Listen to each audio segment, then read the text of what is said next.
Hi everyone, it's Niamh here and welcome to my art journaling channel. Today we're going to be doing a whimsical collaged portrait, and this is inspired by a lesson in a magazine by Karen Brown. The magazine is the Faces magazine and it was published by Cloth Paper Scissors people, and it's available now. It's got a collage or a portrait by Dina Wakley on the front cover, and there's some fabulous portrait lessons in it. So if you can get your hands on a copy, it's a fabulous resource to have. Shows you how to draw eyes, how to shade, how to colour, do skin tones. Yeah, I highly recommend it. So I've been having fun playing along with it, and I came across these portraits and I thought I really want to have a go at them.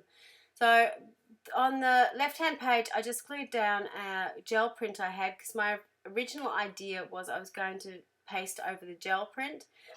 In the end I decided to do something different and I painted over this page instead. So I'm just using lots of different collage bits and pieces in my box next to me and using some gel medium to glue it down.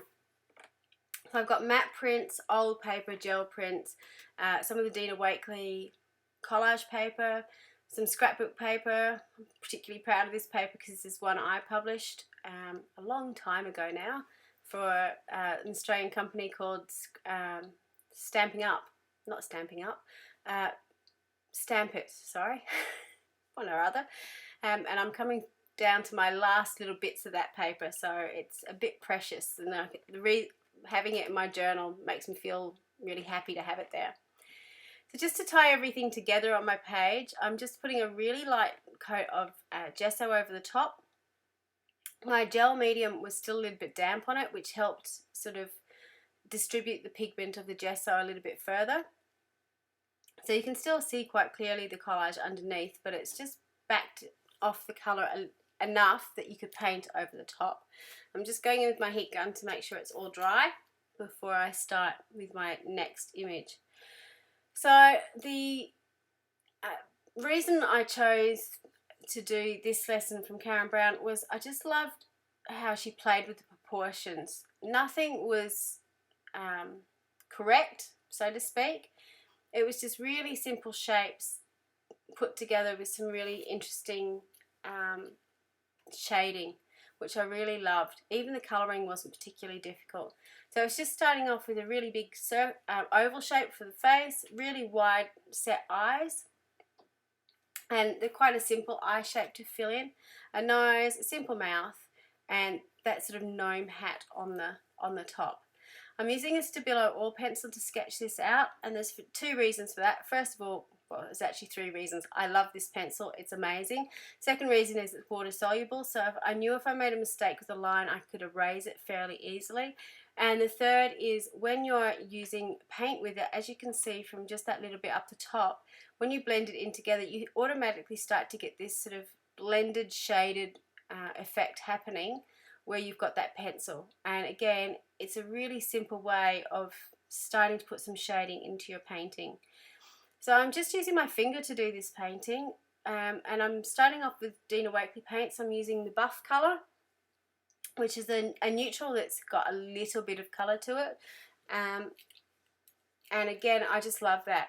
By putting that buff over the top, it again blocks out the background a little bit. If I'd done it with white, I think it would have been too stark, so having a warm neutral to paint over really helped. Then I'm going in with one of my favourite colours, which is marine, and again spreading it out with my fingers. I found that I had a little bit more control over the paint by using my fingers, and I could spread it out so it was almost transparent. I'm just going with a tissue paper again to rub some of that off.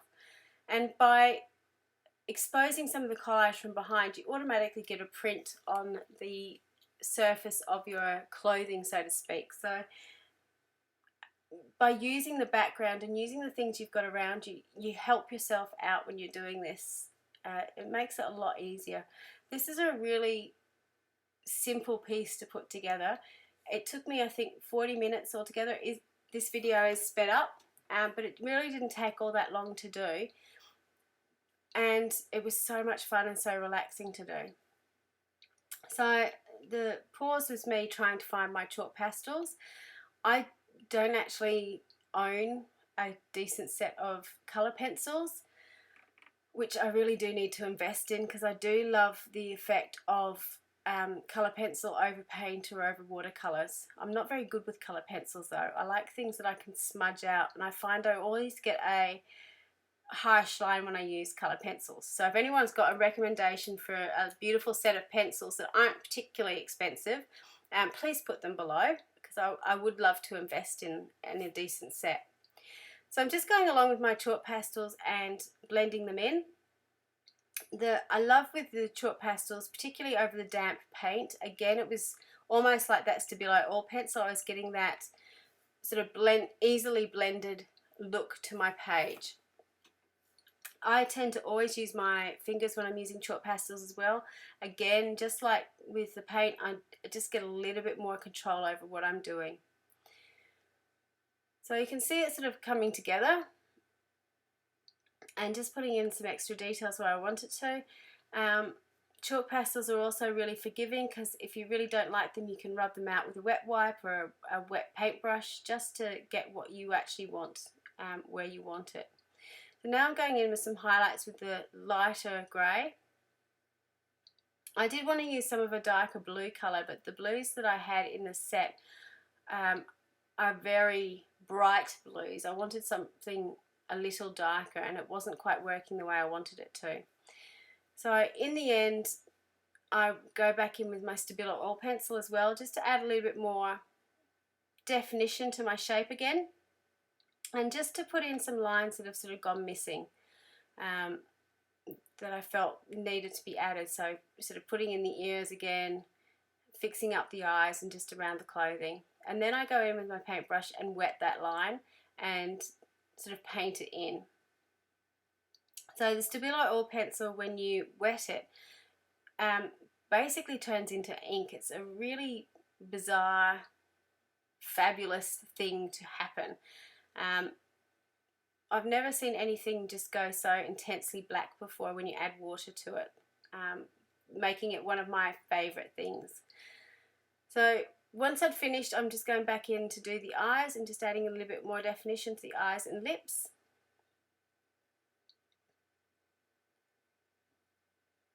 And then going back in just with the pencil itself and adding in some of the shading.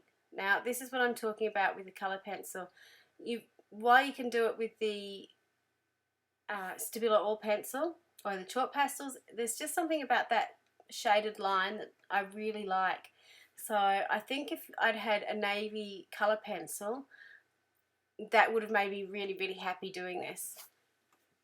But I was really happy with how it turned out in the end. So I'm just going in and finishing it off, and then going in with my Posca paint pen to add in the whites of the eye. Of course, with all paint pens though, you do need to shake them pretty well and make sure that they're doing what they're supposed to do. Having a scrap piece of paper around really does help. Every time I pick up my paint pens, I always need to re-prime them. I forget to do that, so just being aware that you need to do that most times with your paint pens. I do have, I'm just going in and separating pages and cutting off any excess that I had. So just using a pair of scissors to cut off the excess paper. Excuse me. And in front of me I do have some colour pencils as well, which I go in and use. They're sort of looking at me, but they're student grade. They're really, really hard, and their lines are really strong. So while it worked for what I wanted it to do, it didn't work as well as I wanted it to. I decided I also want to put some words on this page, so I'm using the Dina Wakley collage words. And the first thing I'm doing is wetting it. Now this is a tip that one of my YouTube channel subscribers gave me, that if you wet down your tissue paper before you add it, it does help it stay a little bit more translucent when you put it down, which is my quest to find the most translucent way you can put something down. So I put my gel medium on the background, put the wet tissue paper over the top, and then put some more gel medium over the top. And you can see there that it actually does work. It blended in beautifully and you really can't see the edges. I did fussy cut right up to the text, however, so it was fussy cut pretty well, so there wasn't much of a white border around it, but I was really impressed with how it ended up looking. So here's the colour pencil I was talking about that I'm going in with. It's giving a little bit more shading, particularly around the neck area, but I think a softer pencil would have been much better and would have maybe given me a better effect that I was looking for. So this is the final image, and it really made me happy, and I love the fact that it was just a portrait that I had painted that was in my journal. Very often I do a lot of collage and I do a lot of stenciling and stamping, but it's nice actually having something that I've drawn in my journal, even though it did come from a lesson. So thank you very much to Karen for the inspiration. If you can get your hands on the magazine, it is highly worthwhile. There's lots of brilliant stuff in there to do. Thank you so much for watching this, and until next time, bye for now.